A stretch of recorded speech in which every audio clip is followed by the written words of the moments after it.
I'm a firm believer that wherever there is money to grow it. Mm-hmm. Right. So if you're a 401, for example, with Publix, they had a matching program. If you put in X amount of dollars, we'll put in X more. Mm-hmm. So why not stretch yourself to put in that dollar amount that gives you a double match? Most people say, well, I can't afford to make that extra $20 payment a month. Mm-hmm. But if you make that extra $20 payment a month, they're giving you $40 in a match. Figure it out. Hey guys, it's Arylle from the Work and Play podcast. If you're getting any value from this channel, and I mean anything from the tutorials to the podcast to the random videos that you see on this channel, then I just ask that you do one thing. Please subscribe. Subscribe and share this to anyone that you think this resonates with, and drop a comment below so I know what other things that you want to see next. Now let's get back to the episode. Welcome to another episode of the Work and Play podcast. I'm your host, Arylle Young, and I have the fabulous Mr. Alistair joining me today. This is about to be lit. I hope you guys already know that. Thank you for joining me.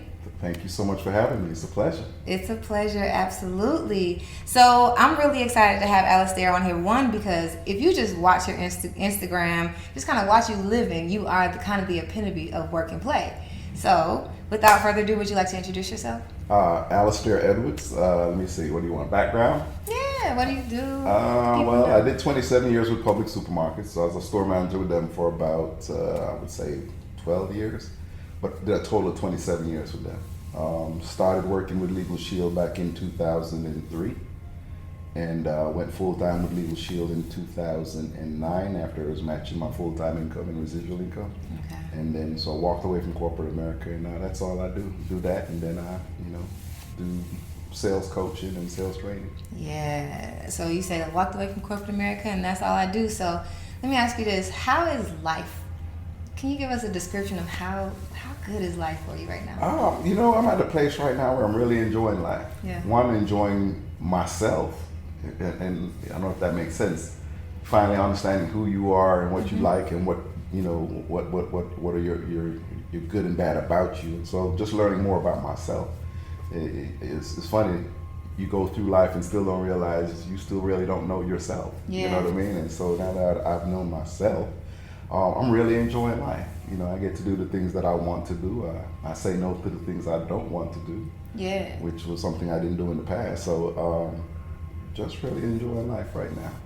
The way you describe it, it sounds like, so one of the things that we talk about on the Work and Play podcast is self-actualization. Mm-hmm. And for me, I'm 30, so it really feels good to hear like what makes life good for you is figuring out who you are. Right. Feeling like you finally know who you are, because for a lot of people, especially for folks who are watching and listening to us, it's like self-actualization feels like it's so far off, or just getting to know yourself and what you like feels so far off. So I'm curious to know a little bit about that journey to like how you tapped into it. But most of all, like your exit out of corporate America. Mm-hmm. Everyone's really curious about that. So maybe you can provide some insight on like how we can actually do that. Okay. And then tap into our like version of work and play as we get into it, okay? Okay. So tell us a little bit about your story. So of course you have the Jamaican accent. Where are you from? So I was born in England to Jamaican parents. Nice. So from birth to 3, I lived in England. Mm-hmm. At the age of 3, my parents decided to move back to Jamaica. So I lived in Jamaica from 3 to 14. And at 14, they decided to move to Hollywood, Florida. So from 14 to 17, high school was at South Broward in Hollywood, Florida. And then freshman year of college was in Chicago, between Kendall College and Northwestern. Okay. And then sat out a semester, and then transferred to Florida A&M. Okay. And then graduated from Florida A&M. And then when I graduated from Florida A&M, moved into Atlanta with Publix. I started working with Publix supermarkets when I was 14 or 15, somewhere around there. Oh, wow. Okay, got you. Mm-hmm. So born in England, do you have any roots there? I have relatives there. Okay. Yeah. So you still kind of know people. Do you ever go back and visit? England is somewhere I need to go back more often. Yeah. I go back to Jamaica more than I do. You know what I mean? Yeah. I mean, I can't even blame you. I have family in England as well, and I never see them. I probably seen them one time in 30 years of my life. Yeah, same. But I will go back to Jamaica. Yeah. Like Jamaica is an annual thing. It's every year or every 2 years I go back to Jamaica. Do you have heavy roots out there? Aunts, uncles, cousins. Yeah. Okay. Cool beans. So then you came to America at 14, went from Florida A&M. You made your way in college. What did you major in? Business economics and political science. Really? What were you going to do with that? I actually was going to go into law. Really? And the funny thing is, full circle, you're in legal shield, but what was your interest in law? Like, was it a parent situation? You know how parents are like. I don't know, I guess from watching TV and law shows at the time, you know, back then it was, you know, all the law shows were coming out when I was coming up. Mm-hmm. And so I think that was the interest. And then I started working with Publix and then realized how much store managers were making, and I was like, do I want to go to law school for another 4 years after 2 years, 2 to 3, 4 years after college? And I was like, I really need to get into this workforce and make some money. And so, you know, one of my store managers said, hey, we're moving into the Atlanta area. You know, it would be a good opportunity for you, a good area for growth. And so I decided to take that chance. Yeah, and I was at 14 years old though. Wait a minute, no. You were already at 14. You were already at Publix at 14. So you're at Publix through college, and then when you had the opportunity to get your next degree and go into like 4 more years of legal school, or law school, you're like, nah, I'm gonna just career it out at Publix. So do you feel like, and a lot of people are currently in the age where we got to follow our passion, follow our interests, find our purpose, right? Okay. And at that time, you made a pretty like stable decision. Were you like at odds? Were you like, oh my God, I thought I was going to be a lawyer, or was it pretty easy? Well, I think it was more so when I graduated, I actually had some sales offer jobs. So I had done two internships selling books door to door during the summer. So I had a great sales history. And then I had been with Publix since high school. So that looked good on a resume for potential employers. And so my grades weren't the highest, but because of that sales experience and because of that job steadiness, I actually landed, I think it was 4 or 5 job offers. Wow. And all of them were in some type of sales. Petroleum sales, pharmaceutical sales. Dudley Hill Products wanted me to do sales for them. So I had offer letters from all of them. And it was at the last minute that a district manager from Publix said, hey, you know, we're moving into Atlanta. We just opened our first store and we're ready to expand more, and we think you would be a good match. And so my dad told me, he said, you know, when I was telling him about the different offers, he says, look, I don't know much about pharmacy stuff. I don't know much about it. He said, but I know people will always have to eat. Security. Right, and he says you know the business inside and out. Yeah. You know, if you go do what you do, it should be easy, or it should be, you know, opportunity should be good for you. And he was right. You know what I mean? So I turned down higher pay for what seemed to me more like a good path. Yeah. And within 6 months, I was promoted into management, and you know, got to enjoy a good lifestyle. I mean, you know, Publix is a good company to work for. What would you say it was that got you to, you know, getting that promotion in a few months of just getting there? Always trying to stand out. You know what I mean? So, you know, one was I always went to work early. I always stayed late if I needed to. You know, I just being better than the competition. You know what I mean? We were required to wear polos, but I wear a shirt and tie. So I would stock in a shirt and tie. Yeah. You know what I mean? Just to be the different standout. You know what I mean? You know, I was always taught to look the part. You know, just because you're the bagger doesn't mean people can't think you're the store manager. If you walk the part, you know what I mean? Look the part. Yeah. So I always look the part. Yeah, dress for the job you want and not the job you have. Yeah. That's literally, like, I remember you saying that, and I was like, I've literally have told many people. But you know, in the career world, we always talk about that. It's like, it's not just a job, but it's a mindset. When you walk like you're the owner of the store, then you look like you're the owner of the store. People act differently towards you. Yeah. So you got that same energy. Yeah. Did you feel like you were like, and I'm really trying to understand, like, back then, it was easy to make a decision to, like, of course, Dad gave us advice to be like, go to a stable industry. Like, people are always going to need to eat. But what happened to your passion for law? Well, I think at the time it was more so a passion for income. So once I did a study as to what the average attorney made. And the average attorney was way less than what the average store manager made. I'm not saying that I was intending to be average, but I knew to go above average, it would take above studies, it would take above, you know what I mean? And financially at that time, I didn't have that time. I got you. You know what I mean? Yeah. So I was like, okay, let me do this. And then I started to enjoy what I was doing. Like I enjoyed being a store manager, and I enjoyed the opportunity to train other people. I enjoyed the opportunity to get people promoted. You know what I mean? I enjoyed working with customers. Customer service was my thing. I love interacting with my customers. Yeah. So what was your favorite part about working at Publix? Mentoring others, mentoring other employees, and taking care of my customers. Like I hated the paperwork. So people always ask me, how do you run successful stores? I always found people that were better than me. I always recruited people. My administrator assistant I always looked for the best administrative assistant, or trainers. I always looked to try to see if I could get the best deli manager. Because if I had the right people doing the right thing, and you let the expert be the expert, I was the one of the managers that I would be like, look, all I need you to do is be the best at what you do. I'm not gonna come over here and tell you to do it because you're supposedly the best. I don't have to tell you. I just need you to continue to be the best. So 9 times out of 10, if I was talking to my team and something was wrong, it's because they didn't do what I knew they were capable of doing. So I just surrounded myself with people that were better than me. All I had to do was be a store manager. That's true. All I had to do was say hello, kiss babies, and welcome the customer. And occasionally remind the employee that you didn't do what you were capable of doing. So all this time while you're a manager, are you still doing sales work? I didn't get back into sales outside of Publix until 2003. Okay. When I got recruited into Legal Shield.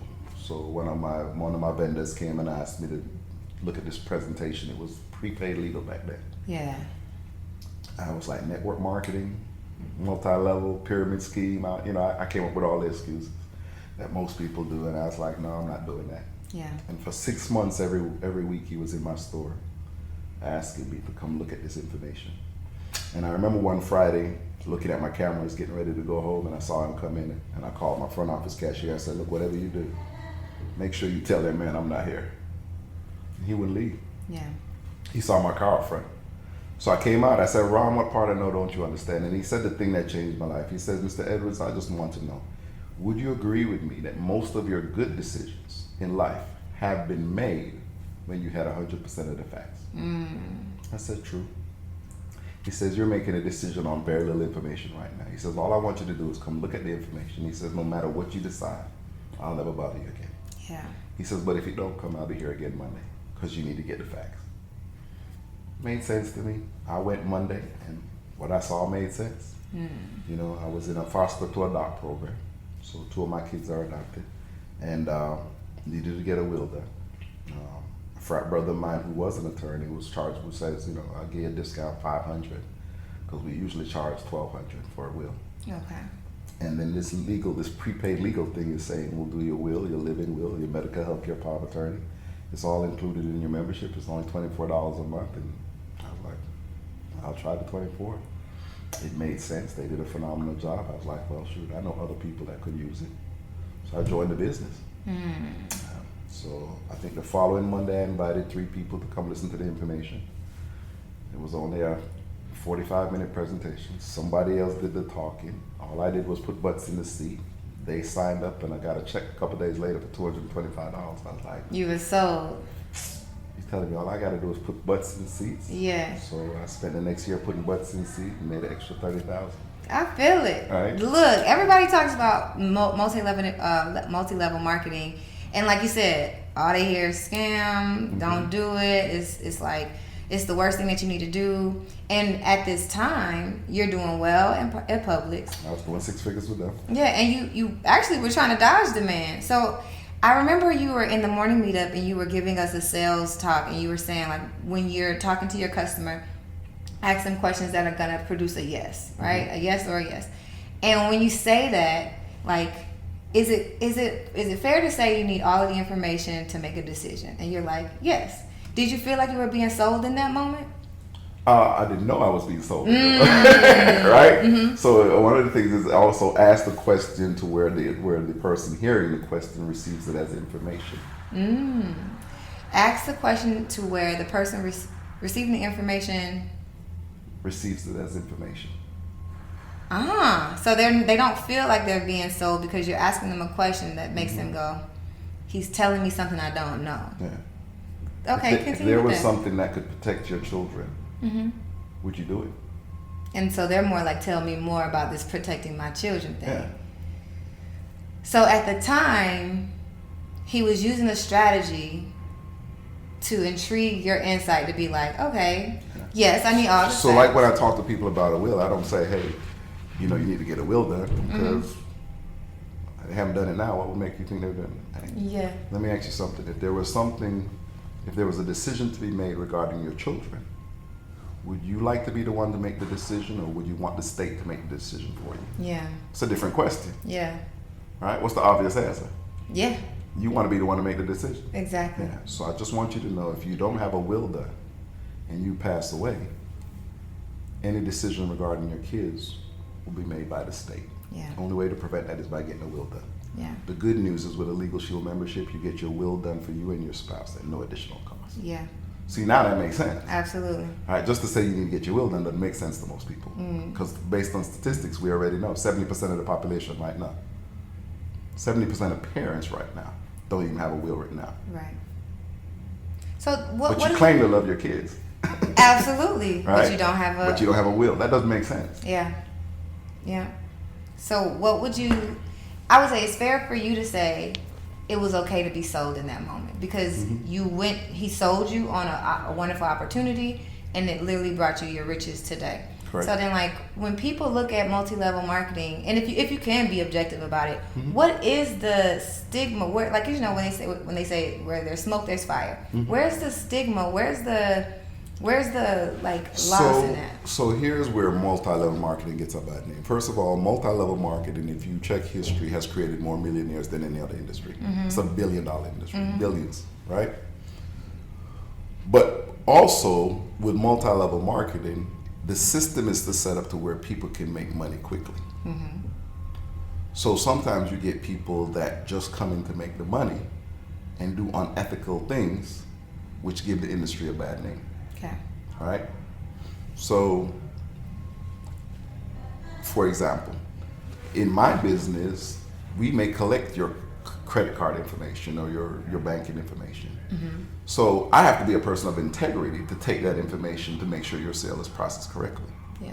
But if you have someone that takes that information and goes and does something outside of that company's guidelines with your personal information, now the industry has a bad name. You see what I'm saying? Yeah. It's just like I could use corporate. Publix is a good supermarket.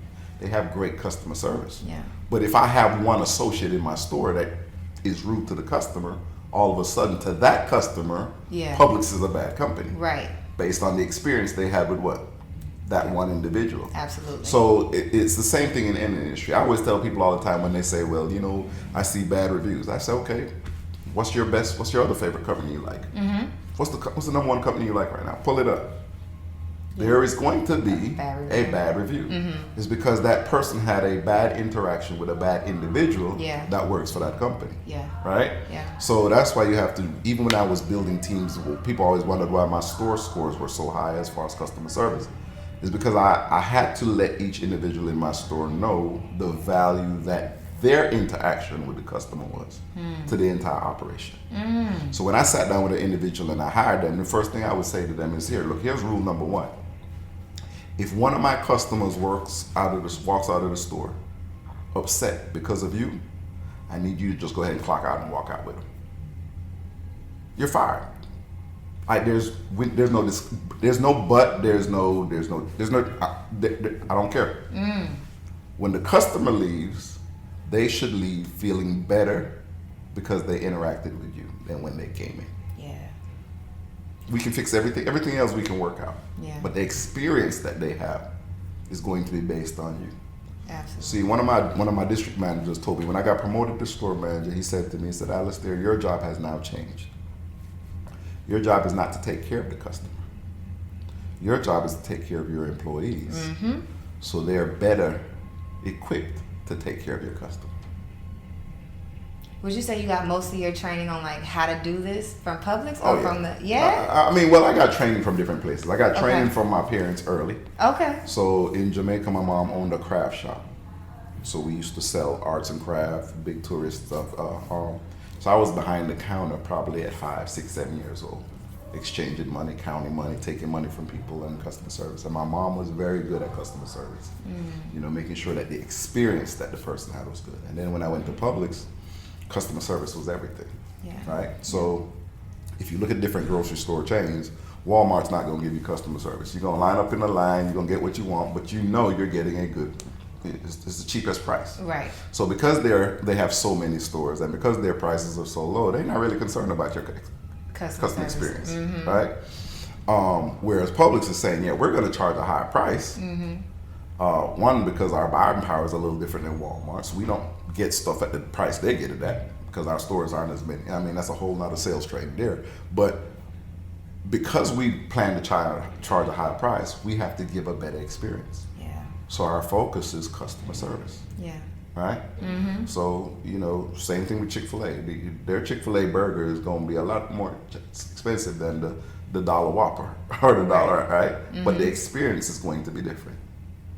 Absolutely. That customer service level is going to be certainly different. So I don't have a problem paying. Your customer doesn't even know they're paying the higher price because the experience is so great.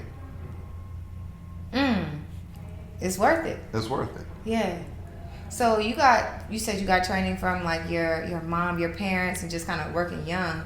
And I'm actually kind of biased for MLM because I kind of feel like you said, it's a system that's created to help people build their own human It's the best capital. place for personal development. Yeah. And when I hear you talk about your story, I don't want people to see that like, okay, well, because Alistair was already trained from young and because he had like all this experience, that's why he was so successful at it. Given the training that you've already had, and now that you're the trainer, you train people all the time on how to do this. How would you take someone who doesn't have as much experience and maybe doesn't have as much of a foundation, because a lot of people don't have mom and dad now, and turn them into someone who's successful at customer service, at sales, at multi-level marketing? So the good thing with network marketing is every successful network marketing company has a system. Like Legal Shield has a system. Once you pay your entry fee, we know exactly what happens next to that individual. We take them to what we call a fast start class, so where they are properly trained on the product, properly trained on the app, properly, right? And then we plug them into a weekly meeting, right? The morning meetup call is the same thing. It's where your motivation comes from every single week, but it's where you're also being trained on different things. Okay. And then there's a system that you are following. So for those that join the business and follow the system, success is guaranteed. I don't care what the background is. The problem is, just like on the job, just like on any other operation, is the people that are successful are usually the ones that follow the what? The system. The proven system. But there are people that come in and think they can do it their way, or they don't have to put in as much effort and think it's going to happen overnight just like that. It doesn't. I don't care whether you join Legal Shield. I don't care whether you go work for a corporate job trying to move up the ladder. There are certain disciplines that you're going to have to get the basic disciplines down to move up. Yeah. And those that over-exceed in there are the ones that have mastered those disciplines and then taken them to another level. Yeah, I got you. It's tough. Go ahead. You know, like we're taught, read 10 pages of a good book a day. Yeah. But the one that really exceeds is the one that reads a book a month. Yeah. Going above and beyond. Going above and beyond. Yeah. All right? Yeah. Because here's the funny part. 70% aren't even reading 10 pages. We're on a morning meetup call, right? We've read 10 books already this month. I guarantee you, if we were to get an honest statistics, 70% of the people that plug in every morning have not read the book. Absolutely, I would agree. Yeah, I got you. It's unfortunate because I just feel like, well, the numbers are the numbers. But it's the numbers in anything. Yeah. It's just the 30%ers, right? That go to our next level, and then it's the 5%ers that really excel. Yeah, I got you. And that's in any industry. Yeah. So on paper, in my 17 years, I probably have had 7,000 people come through my organization on my team. 60 to 70% of them have quit on their dreams or on their why, or why they don't want to do the business anymore. Do you ever feel like those who don't succeed, I know the numbers are the numbers, but I know you're good at what you do. So do you ever feel like the ones that you thought you were going to be like, oh, she's going to be the bomb? So I've had so many the bombs. Yeah. That bomb. Oh. Right? So, okay. So here's the problem. There's another thing that I've learned in life, and I didn't learn this until later in the business. You cannot want it for somebody more than they want it for themselves. Like, I've wanted people that I've wanted to have so much success in the business. But no matter how much you tell them what the formula is and what the requirement is, if they're not willing to go through that, there's nothing you can do for them. So when my business really started to grow, and I actually learned this from my mentor, Donnell Self, is when my business really started to go, is when I kept looking forward and start reaching back. And what I mean by that is when I started leading and showing what it looks like to be successful. And then those that wanted to be successful said, I'm following him. That's strong. Because what I was doing in the past was, let's say I get two individuals. And one individual is like, Alistair, show me what to do. I'm good to go. And then I have one individual who I really want it for, and I keep got it going. I tell the individual that says, show me what to do. Hold on, let me go back and get Arylle. Hey, I'll be right with you. Let me go get Arylle. Yeah. Hold on.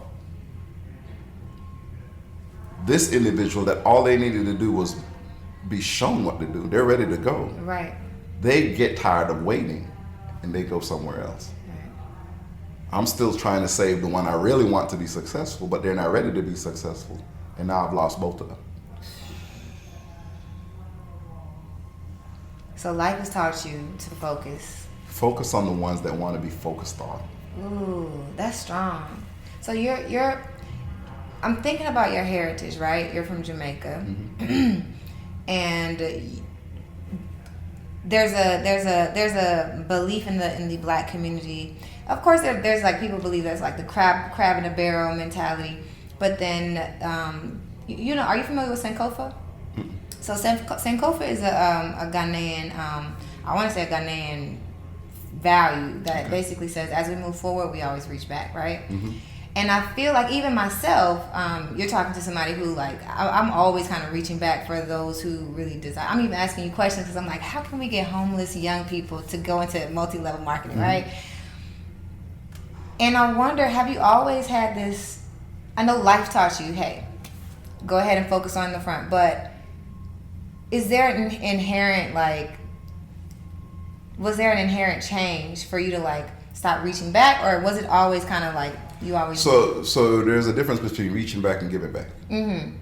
So I had to, once I focused on moving forward and then leading those that wanted to move forward with me, I gained more income to give back. Right? I can't reach back to the person that doesn't want to be reached. But I can give back to those that need it. Yeah. I'm with you. If that makes sense. It does. Right? So sometimes we are so busy reaching back where we even haven't gotten to a level to where we're actually the ones supposed to be reaching back. That's a fact. To where we are pulled down. Now that's where you get the crab in the barrel mentality, right? I'm trying to help you be successful and I'm not even a success yet. Yeah. Right? I'm trying to help you pay your bills, but my house is in foreclosure. No, I got to figure out how to make sure there's no chance of them taking my house. Then I can talk to you about, let me help you save yours. I got you. But I can't save yours and mine at the same time, right? Yeah. It's like if your house and my house is on fire, I can't put a little water here and a little water here and a little water here and a little water here. Both houses are still gonna burn down. Yeah. It'd make a whole lot more sense if I just go ahead and douse my house, get it out, and then I can come and save whatever's left of your house and we can rebuild what's left over. Absolutely. I'm with it. I understand. It even makes me want to, after this like interview, like kind of go back and think about Sankofa, because the image is actually a bird that's looking back as they're facing forward. And I just wonder in terms of the Black community, if we have it, if even like not conventional wisdom, but even like deep wisdom has kind of got us thinking about success in a bit of a I hope the bird's not flying at the time. No. Right? Right. Because if not, they're not going. Where are you going? That's a fact. You can't fly forward looking backwards. That's a fact. I'm gonna have to think about that a little bit. See? So your in the tradition of birds, there's always a lead what? Bird. Yeah. And they fly in to where the lead bird is focused on where we're going. Yeah. Everybody else falls in line, and he takes the blunt of the wind. Yeah. To where the rest of the troops don't even feel the wind because of the formation. But the lead bird never turns back to say, "Are y'all behind me?" Yeah. And then once the lead bird gets tired, there's someone that says, "Look, I've watched you lead long enough. I will now take the blunt. You can fall back in formation and the wind is on me because you've taught me enough to where now I can lead." And so they go further because they take turns leading, but there's always one that is looking what? Forward. Never looking back. Yeah. Until he or she gets tired and gets tapped and says, "Hey, I've watched you do it long enough. Yeah. I can take the burden now." That's real. It's the same thing in business. Yeah. It's the same thing in leading an organization. There were times when I had to be the leader. I am blessed now to where I have individuals on my team that go out and service my groups for me. Martavis Hillman, a young man just a little less than a little over a year, about 2 years on the team now. But in the last 12 months, done over 100,000, done over 6 figures in the last 12 months. I'm here interviewing with you now. He's out doing some of my groups, servicing my groups. I'm not worried about what's going to happen in those organizations or in those presentations because I've trained him. Yeah. He was a student. He's the one that reached out to me and said, "Teach me." I never had to call him and say, "Hey, you need to get on the call." He said, "Mr. Edwards, are we on the call today?" It's to the point now he calls me like, "Hey, I didn't see you. I got to log on quicker now," because he's like, "Hey, you're not on there." Yeah. It pushes you a little bit to be better. Yeah. A good student makes a good teacher. Yeah. Yeah. You talk about your time teaching some of the people while you were at Publix about how to maximize and optimize on those those stock options, right? That's when I worked at Publix. That's probably one of the reasons that I stayed. I was like, "Oh, we get stock," and I'm only a cashier. I think I was making like $9 an hour, which is awesome at the time. And I will say, even when I left corporate America, I don't know if I capitalized on my 401k knowledge as much as I could have. And there wasn't someone like you to teach that part of it. So what was it like? What was your impetus around teaching people how to leverage their 401k? I'm a firm believer that wherever there is money to grow it. Right? So if you're a 401, for example, with Publix, they had a matching program. If you put in X amount of dollars, we'll put in X more. So why not stretch yourself to put in that dollar amount that gives you a double match? Most people say, "Well, I can't afford to make that extra $20 payment a month." But if you make that extra $20 payment a month, they're giving you $40 in a match. Figure it out. Because now you're doubling your money. You know what I mean? Yeah. So I think sometimes we're not taught to think big. Yeah. You know what I mean? We've been conditioned to be like, "No, just make sure you got enough to pay your bills." Right. No, make sure you have enough to pay other people's bills too. And how do you do that? You got to figure out how to grow your money. Right? So if there's a stock that you can invest in, and there's a chance that it will give you a good return, I say invest in it. What was it like trying to teach that to people who weren't necessarily conditioned to think bigger? Like I said, you can only teach those that want to be taught. Yeah, I guess it kind of goes back to... It goes back to the same philosophy. Yeah, It's those that want to listen to the information. I got you. Like what amazes me is when someone says, "Mr. Edwards, I really want to pick your brain. Can we have lunch?" And then we sit down and the whole time they're talking. So you really haven't learned anything from me because you haven't given me a chance to talk. Yeah. When I meet with my mentor and I say, "Hey, I want to take you to lunch," chances are he won't get to eat. I'm gonna be the one eating while you talking, right? The reason I met with you is to find out what you know. Yeah. So I always say to people when I'm, people always ask me "Alistair, how come you still hanging out with the younger generation? You're going to all their conferences and all of that?" Because they're obviously doing something that my generation didn't do. I mean, I had the privilege this weekend of being with some young individuals. I mean, these young kids are doing $30,000-$40,000 a month digitally, online, 6 figures in 6 months with online courses and TikTok and all that. I need to figure that out. Yeah, I saw you post about that, and I respect that about you, because one of the first days that I came into the morning meetup, I think there was like a mix-up because we were supposed to have one millionaire on, and he was like trying to figure out what millionaire was going to join. And you were like, I don't know how it happened, but you ended up being the millionaire we ended up speaking to. He texted me, he was like, Alistair, can we do your interview today? I was like, I'm good. That was lit, because you just came through. It seems like you just came through, you were ready, and then you even gave us all your number, which was like, hey, just reach out to me. So while you are very much a teacher, 100%, you always sit in the student seat as well. So it's really admirable to see you do that. I think you can only teach if you're continuing to learn. Mm-hmm.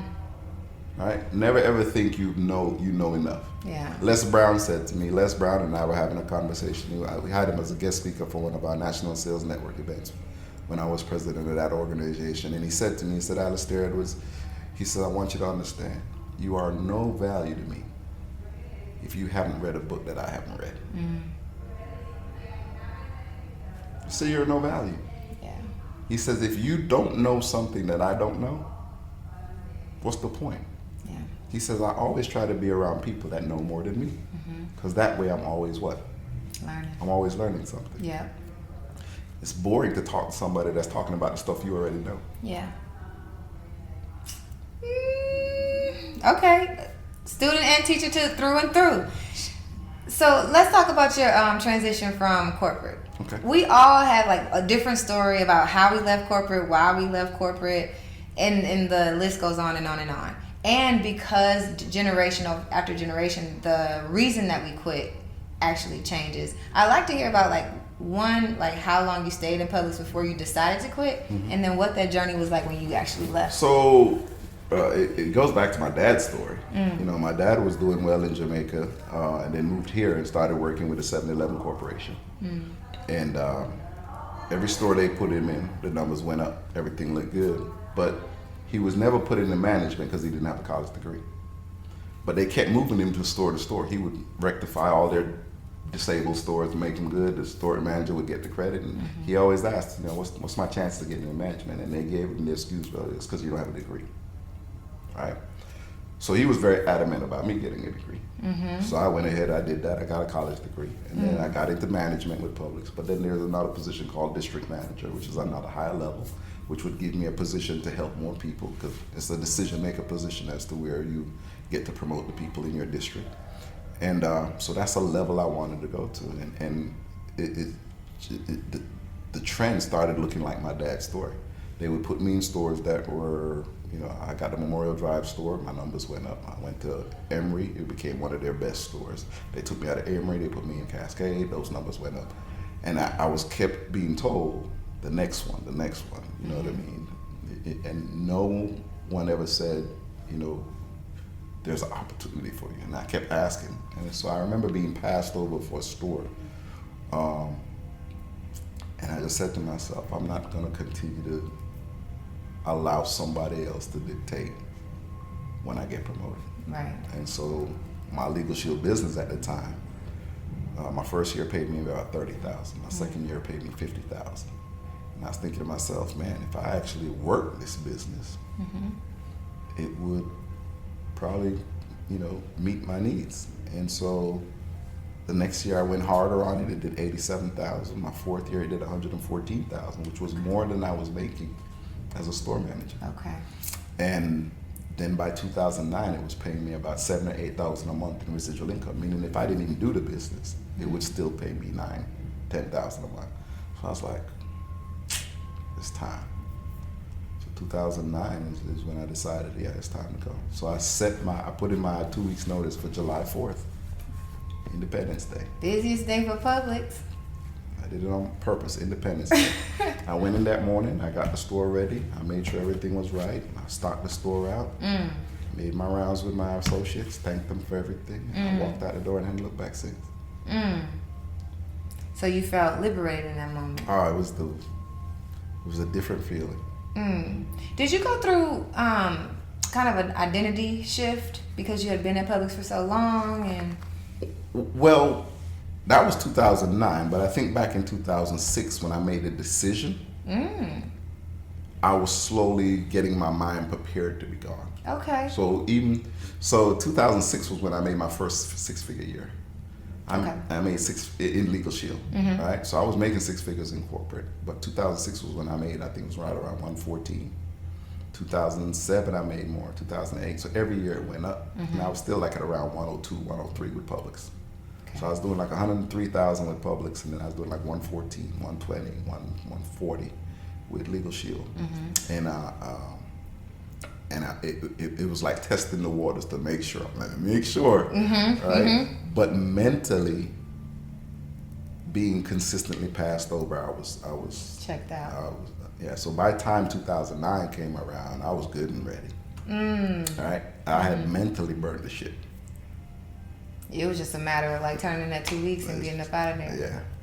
So you said 2006 is when you started preparing your mindset.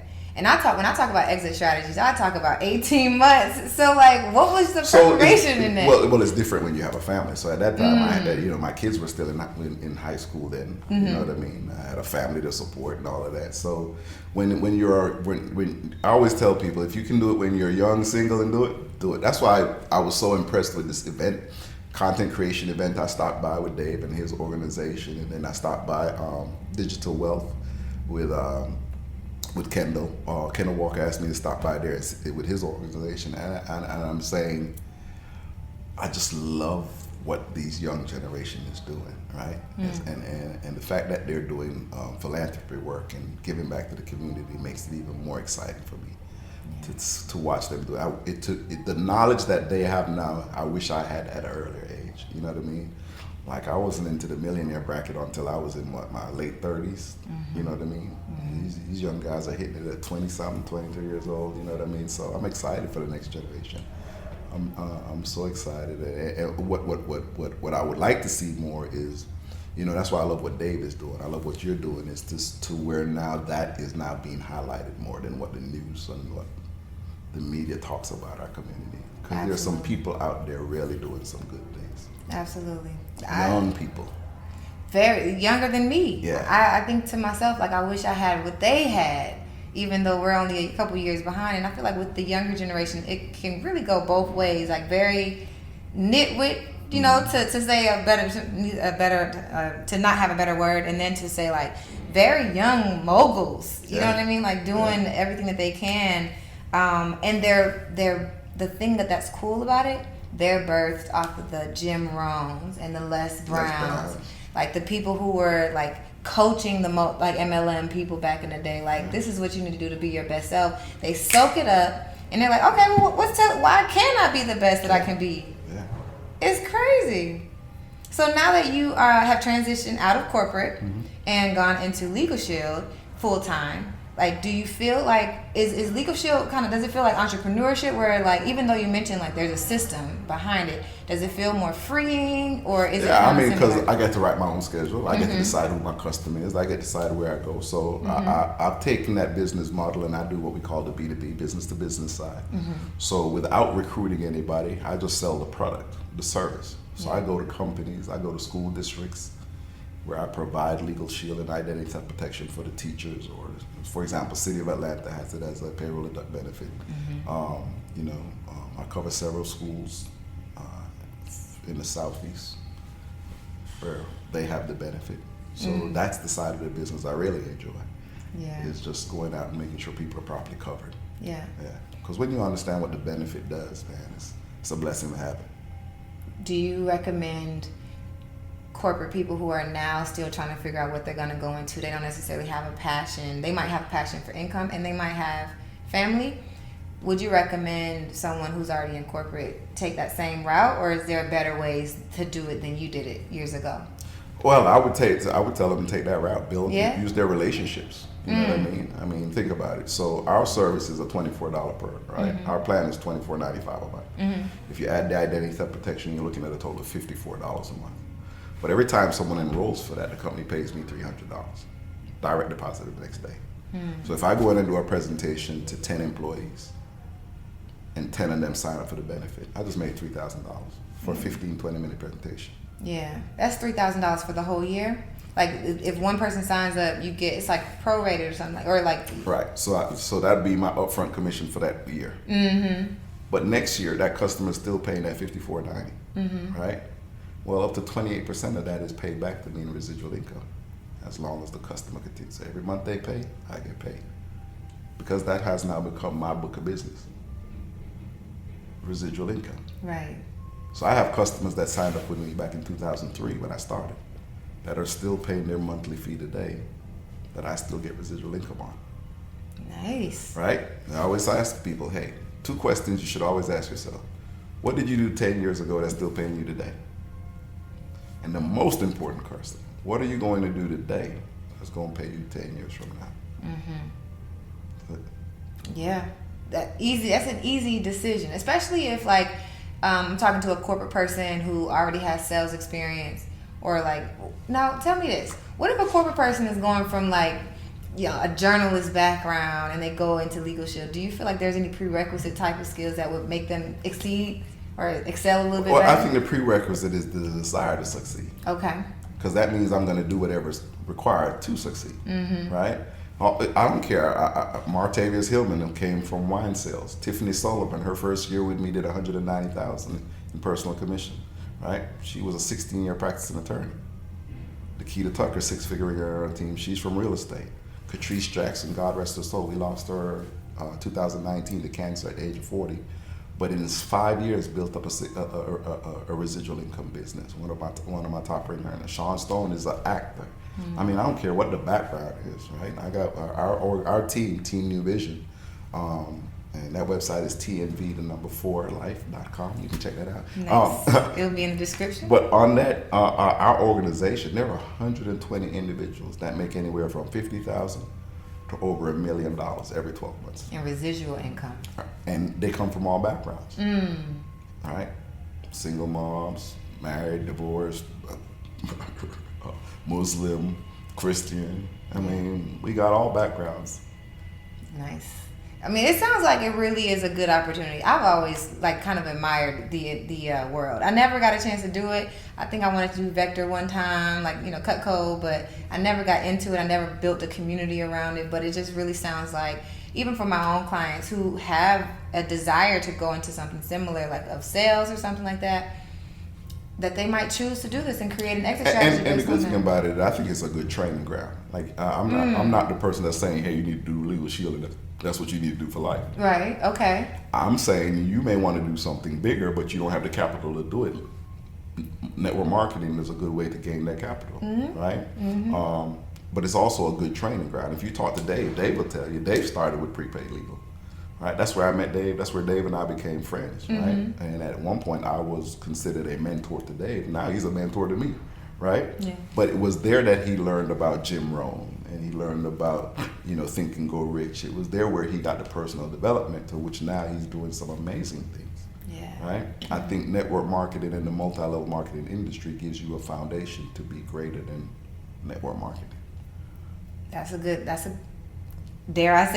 selling point. Like, just being able to set up your transition. For some people who don't have 4 years to create an exit strategy, and they just want something to be able to kind of keep the lights on, or even excel, train, learn how to develop yourself, because it sounds like you'll be able to not only develop your sales skills, but then learn what you're actually good at in the long run. It's a good play, especially if you're between 25 and 35 and you're trying to figure out what your next business move is going to be. So now that we're now that we're 100% in Legal Shield, your life is good, everything is like, I see you traveling all the time, right? And I see some of the benefits that you got from being like a top earner. Like, what does work and play actually feel like or look like for you? So the good thing with Legal Shield is every year they take about 400 people on an all expense paid trip.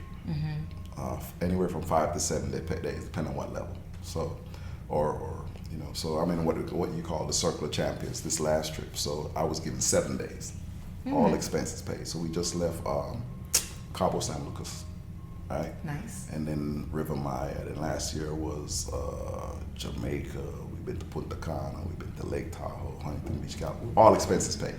So you're there with 400 other Legal Shield people that are just, they usually buy out the entire resort. So it was the Hyatt Ziva. Next year we're going to Maui. So I can get somebody right now that could join my business today and qualify for the Maui trip. Right? Because the system to help someone do that is there. It's just the question is, do they what? Want to do it. Ugh. It's that 10% we talked about. You got to. You right? got to want it. There's the work that's going to be required. So I always tell people, people look at network marketing things as a get rich quick scheme. No, it's network marketing. Yeah. There's that work part in there. There is work that's going to be involved. But I always tell people, you're going to work anyway. Do you want to work for a job for a set salary? Or would you like to work in a network marketing opportunity that can give you unlimited income? Yeah. All right. Someone always asked me the other day. Someone asked me one day. He said, "Look, how come you? I don't know how you do it." I said, "What do you mean?" He said, "I don't know how you work for something where you don't know what you're gonna get paid every week." And I said to them, "I said, I don't know how you do it." He said, "What do you mean?" "I don't know how you work for someone knowing exactly what you're gonna get paid." You already know what you're getting paid. Yeah. You already know that what you're getting paid right now is not meeting your needs, and you go do that every week. That's stupid. You know what I'm saying? Yeah, it's a real mindset though. Yeah. I used to say that. Yeah. Like I literally used to be like, why would I want to be in a commission job? Like, cause then I might not be able to take a nap, and then I won't be able to get paid. If you know your check is $1,000, you get paid on Friday, and by Monday you're like, damn, I'm still behind on another bill. You might want to look at doing a network marketing company on the side. Right, and get some other cash flow. Because the guaranteed paycheck is obviously not going to get you. You know, I like when people say, well, as soon as I save up enough, I'm going to start. So you don't have anything that's bringing you extra income right now. Yeah. The check that you make is not meeting your needs, but as soon as you save up, when is that going to happen? That's not going to ever happen. Why do they need to save up? Like they're just not sure of their own abilities, or is there like an initial investment? Well, it's a $99 investment. Oh, but okay. if your current bill is not giving, if your current situation doesn't even allow you an extra $99, I say go in the whole $99 and let's get you in profit mode by next week to cover the loss. Yeah. But some people are so afraid or so conditioned to just enough. Yeah. Right? To where they miss out on the opportunity to invest, right? Yeah. So, for example, I invested in Dave Sham's content creation course, right? So it was a $2,000 investment. But what I learned once I've implemented has paid me that money back. Right. Right? Yeah. It allowed me to market better. My generation is not IG. My generation is not Instagram, right? But learning content creation from Dave has now allowed me to create an IG page and properly monetize that and do a better job of posting. Yeah. Right? I would not have learned that had I not invested $1,900, the $2,000, right? Yeah. But what I'm seeing in return, I've had more people join my organization. I've had more people get memberships from me, from my post, from my page and all of that. I've made that $2,000 back and then some. Yeah. But I had to make the what?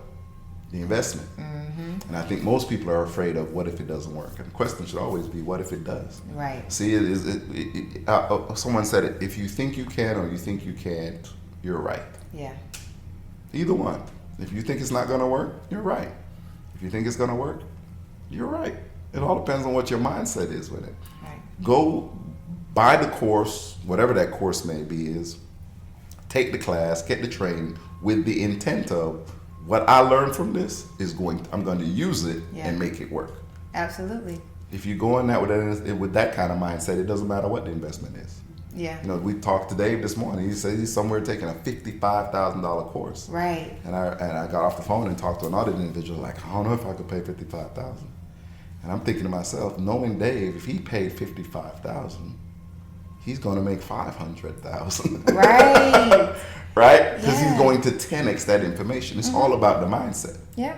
I agree. First time I ever paid $1,600 for a course, I had heart palpitations. Yeah. That's the first time it ever generated $11,000. I said, oh, now I know exactly what this thing means. Yeah. I'm into this system where you invest. It's not the cost, it's the value. Boom. All right. What am I going to get out of this investment? Yeah. All right. The $50,000 is only a waste if you go there and you don't take notes, you don't listen, you don't implement, you don't take what you've learned and try it. Absolutely. Right? If you are scared to implement what you learn, then buying courses is not what you should do. You should go get a 9-to-5. Yeah. Well, speaking of 9-to-5, you have transitioned into a much better system. Like Legal Shield is a much better system. Like you said, if you do everything that you're supposed to do, it's set up for you to win. Mm-hmm. If you invest in yourself, that $99, go $99 in the hole, get back into profit mode. It's set up for you to win. Are you sore? Like, how would you compare your pleasant feelings for the legal shield system to like the system of the 9-to-5? Kind of knowing what you experienced. And sometimes the effort that you put in doesn't always. So here's my comparison. Okay. Both systems are good. Okay. But you just got to know what the odds are. See, when I was in Publix, in every store there can only be what? One manager. One store manager. One store manager, right. The odds are very, very, very, very, very slim. Okay. In network marketing, you can have as many executive directors as you want. There's no, if you decide you want to get promoted in network marketing, you get promoted. In corporate, somebody else decides if you get promoted. So you could be actually the best person in that 9-to-5 system, but the person next to you could be the best friend of the decision maker. So no matter how good you are, the position is going to the best friend. Yeah. In network marketing, I don't have the right, the privilege, or the access to say you can't get promoted. If you do X amount in premium dollar sales, you automatically get what? You automatically get promoted. You control your promotion. I don't control it. Whereas in corporate America, there's always someone else that controls the narrative. In multi-level marketing, you control the narrative. Yeah. You decide, am I going to learn what the system is and am I going to do it? Because if I do it, the promotion is what? Automatic. All right. I'm not mad at it. So now that you're in, I agree with your opinion. I think for a lot of us, people who are like sore from corporate America, it's like, you don't want to look at it like that, but you're right. Good systems either way. You just have to know the odds. And I think that's a good takeaway for any of us to kind of wrap our minds around what that corporate America experience actually was. And I'm saying, if you want to be in corporate America, you got to realize that I have to be so much better than everybody else to get that 1 slot, that 2 slot, that 3 slot. That possible slot. Yeah. I'm not saying it's impossible. I'm just needing you to have a reality check of what it's going to take. I feel it. You know, that's why our parents always told us, make sure you got to understand we got to be twice as better. Twice as good. And that's the truth. That's a fact. Just to even get noticed. Yeah. Just to even be on the list to be considered. Right. Right? And then now once you get on the list, now it goes down to, well, who knows you? Right. And that's not even down to a science. It's more still subjective. So you can spend your whole career trying to vie for that one position. You could be the best person for it. You just have to know the odds. Yeah. And if you decide to play that game, which I think a lot of people, you can decide to play that game, you can decide to play the legal shield game, or go straight out into entrepreneurship and sell other things. Like, it's just your decision. It's your decision. So now that you are legal shield 100%, you're now thinking about training externally, like in a sales perspective, right? So like, where would you say you are in that journey? Like, how are you going into entrepreneurship now? So I'm developing a sales course, right? So I'm getting ready to work with Jose on that. Just developing a sales course and an online sales training program. So just to create another stream of income. Because not only that, I enjoy training. I enjoy teaching people. So yeah. I can't wait for it to come out. I love doing Legal Shield. I think that's what I was passionate and called to do. I just love, because I believe in what the product does, especially when we look at social injustice right now and our people not having the proper legal access or not being able to call an attorney when you see blue lights going on. I think every parent should make sure that their child has a Legal Shield membership. It's a simple app. Blue lights go off, press the red button. By the time the officer gets to the car, your attorney's on the line. That's a no-brainer for me. Yeah. You know what I mean? So to make sure that I empower enough people with that service. What would be your top 3 takeaways that someone who's, one, listening to your story and then hearing clearly that you're really good at sales, what are the 3 takeaways that they would get from a sales training with you? Okay. One, it would 10x whatever they're doing. So I'll give you a little secret. I'll put a little secret, a little dabble of what the sales training is. Inside track. But not only that, and I'll say it up front, these are not bars I came up with, right? It's stuff I learned in network marketing, Okay. right? Yeah, in sales, they're basically 4 type of people. You know, we call them the fish: urchin, right? Shark, whale, dolphin. Someone that likes to have fun, someone that needs to know all the facts, someone that likes to make money, or someone that likes to give back. In selling, you have to figure out which one of those 4 people your customer is. Mm-hmm. So if I'm talking to somebody who just wants to make money and I'm saying to them, hey, my product, you know, we're helping a lot of people, they're not interested. All right. But if I say to them, hey, the good thing about it, if you take my course or if you buy my product, or it's going to make you a whole lot more money. Okay, now I want that. So it's figuring out what that person's trigger point is. So because you don't know what your customer is, you have to figure out a way to cover all 4. So if I was promoting you in your podcast, I'd say, hey, here's the reason you need to plug into Mrs. Young's podcast. Most of the people that listen to it, they see their finances 10x, shark. One thing I know about her, she loves to have fun. Dolphin, all right? And the funds that she's raising, she's giving so much back to the community. Well, and she's been doing this for such a long time. She knows 100% of the facts about what she's talking about. Urchin. I've covered all 4. So now I can get people from all industries and all angles and plug it into this podcast because I've struck a nerve with every one of the 4 type of people that are out there. And so I have to go generic in my beginning promotion to figure out which one is plugged in. They'll tell me, man, I heard you can tell me how to make a lot of money. Okay, now I'm talking to a shark. I can say, okay, I can give them this course. I hear you're helping a lot of people in the community. Oh, okay, now I can give them that course. So you bring them in with a generic promotion till you figure out which one is what, and then you can give them a targeted course. Like especially if you have different offers that goes to each type of client. The concepts make a lot of sense. And I think what intimidates me about sales is like, I feel like I just have to get thrown into a situation to learn.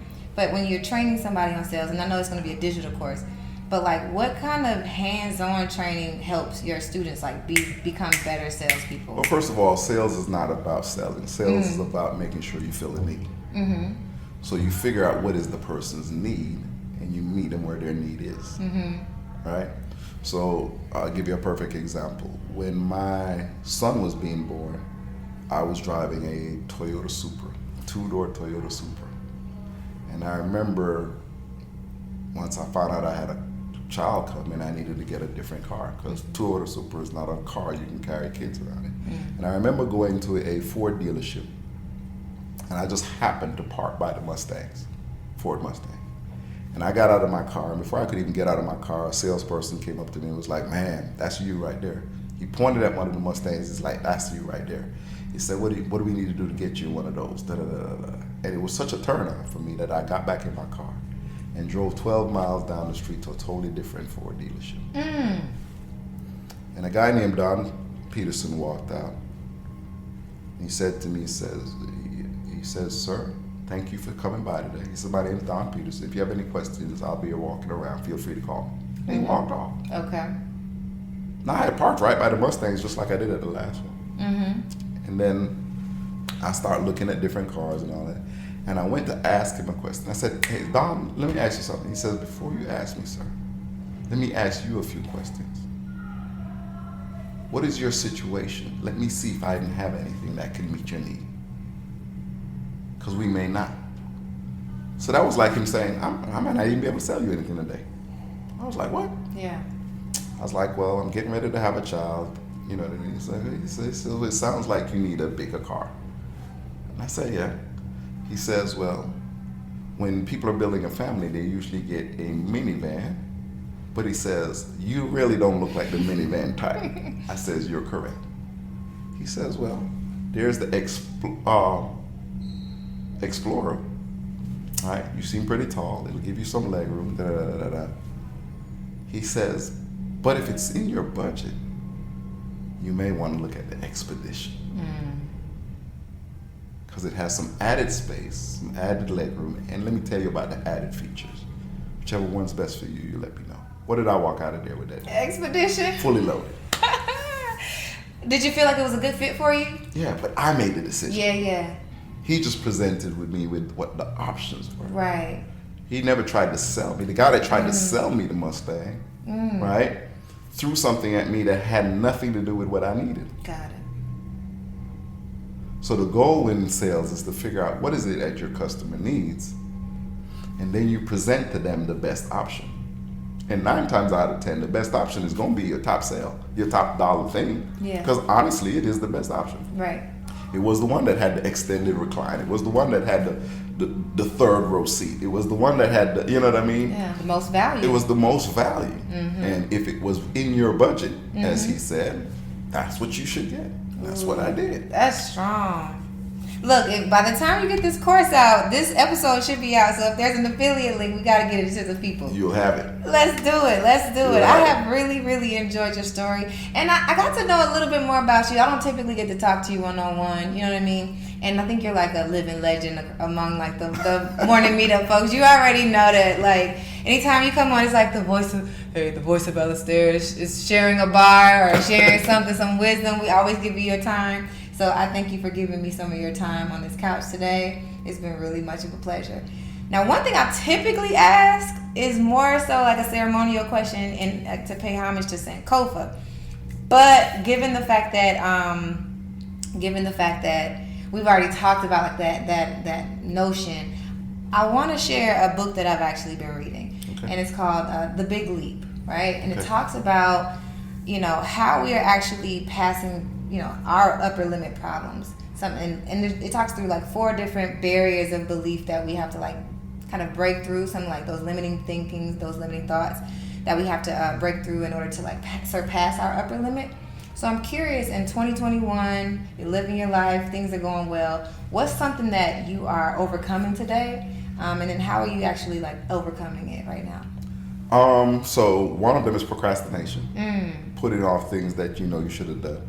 And I'll tell you what will make you step up your game: a near-death experience. Ooh. So, about 8 weeks ago, got my physical. Doctor told me you were perfectly healthy. Everything looks good. Your numbers look good. Everything is great. I walk out of the doctor's office like Superman, right? Feeling great. And a week later, I felt a pop in my brain and got a massive headache immediately. So 3 days of headaches and taking pain medicine, and then on a Tuesday, one of my friends was like, hey, you really need to go to the doctor. So I went to the doctor, urgent care. As soon as I went to urgent care and they ran my numbers, he was like, Mr. Edwards, you need to go straight to the hospital. So I go to the hospital, they do an MRI, and a surgical team comes in and says, hey, we need to take you into surgery. And they do an angiogram. Come to find out I had a busted blood vessel in my brain. And he says, it looks like you almost had like 2 or 3 mini strokes, right? And so I was in the hospital for 3 days, bed rest for about a month. And once you've had an experience like that, what it taught me is no matter how good you think you have it, life can end just like that. Like life is short, right?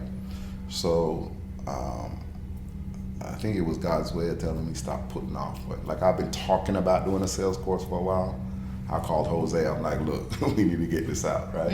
I've been talking about writing a book. I'm writing the book. You know what I mean?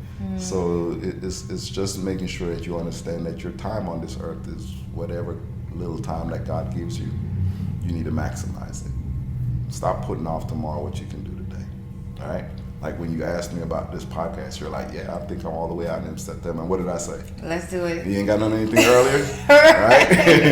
I don't know how many days I got left on here. You know what I mean? That's a fact. Let's knock it out. Let's knock it out. You know what I mean? So I'm being more proactive in the things that I really want to do. Like I'm not putting them off. So I'm taking the trip. So even though I was supposed to be on bed rest for, I was like, I'm not missing the trip. It's a free trip. I'm going. I went and played golf on some of the most amazing courses in Mexico. Yeah. Why? Because I fully plan to enjoy whatever little time I have left. I'm gonna spend it with the people I want to spend it with. Yeah. And I'm gonna go to places I want to go. and I'm gonna change the lives that I can change in the process. I'm not wasting the time that I got left. Ooh. I gotta ask you one more question. Okay. And even as I ask you this question, you can even wrap it up and help someone understand like how they can actually reach this level. Because one of the things that you started off in the beginning of the interview with was just that for you, work and play is you being able to like reach, like learn yourself, right? Mm-hmm. And that procrastination, that's hard because that's exactly how we booked the interview. It's just like, yeah, I might even be taking time for granted to a certain extent. But when you think about the last thing that you learned about yourself, the question is like, what's that one thing that you learned about yourself lately within the last couple of weeks to kind of complement that procrastination tip? And then what would you suggest for folks who are in their transition and they need to learn something about themselves sooner? I'm good enough. Right? Some people are saying, well, I don't know enough to write a book. No, you're good enough. You know enough to where you can get somebody to one level, and then as you learn more, you can write the second book. Right? You're good enough to start that business. You're good enough to join that team and have success. You're good enough. Right? So I'm slowly learning that, because sometimes we compare ourselves to other people. Right? So there was a point in time where I made way more annually than Dave does. I'll be honest with you, Dave makes way more annually now than I do, because he has better systems in place, right? Mm-hmm. But I'm slowly realizing now, it's like, okay, that's the younger generation, but I'm realizing I'm still good enough to learn those systems. That's why I plug in with Dave. That's why I plug in with the Dunn and younger generation. What are they doing different that I just didn't learn? I learned one set of success principles, but there's a new generation and a new way right now, right? When I came up, digital wasn't a thing. Right? As a matter of fact, I would probably have a terrible reputation now if Instagram was a thing when I was coming up, based on the things I did in my past. You know what I'm saying? Right? Thank God there was no social media. Right? So, you know what I mean? You got to look at it. Social media wasn't a thing when I came up, right? We had the flip phone and the pager. Right? We took a picture on a camera and we took the film to the store and waited 5 days to get our pictures back. Yeah. That's not the world we live in now. Right? So I need to understand that I'm good enough, and I think what is most exhilarating is understanding that I am happy being with me. And I think most people don't realize that they're so busy trying to be with everyone else that they haven't even figured out who they are. Right? You got to be happy with yourself. Yeah. I've gotten to that point in life right now where I'm really okay being with me. That's strong. Yeah. Thank you so much. Oh, no. Welcome. Thank you for having me. Absolutely. It's been a pleasure. Man, thank you guys for watching, and thank you guys for listening. If there's anything that you got from Alistair's story and you want to connect with him, you want to work with him, or you want to take his sales training, Alistair, how can they get connected with you? So I'm on IG. Alistair.Edwards, so it's ALISTAIR.EDWARDS. And then there's my Linktree link on there that will give you access to everything. My LinkedIn, my Facebook, my Instagram, my Legal Shield, all of my affiliate programs. Perfect. And soon my sales course. Nice. I can't wait. All right, y'all. Well, you got enough information in this one episode to last you for the rest of the year, if not your lifetime. So I just suggest you go ahead and apply some of this information so that you can build a life that looks like work and play for you. But until next time, peace out, guys.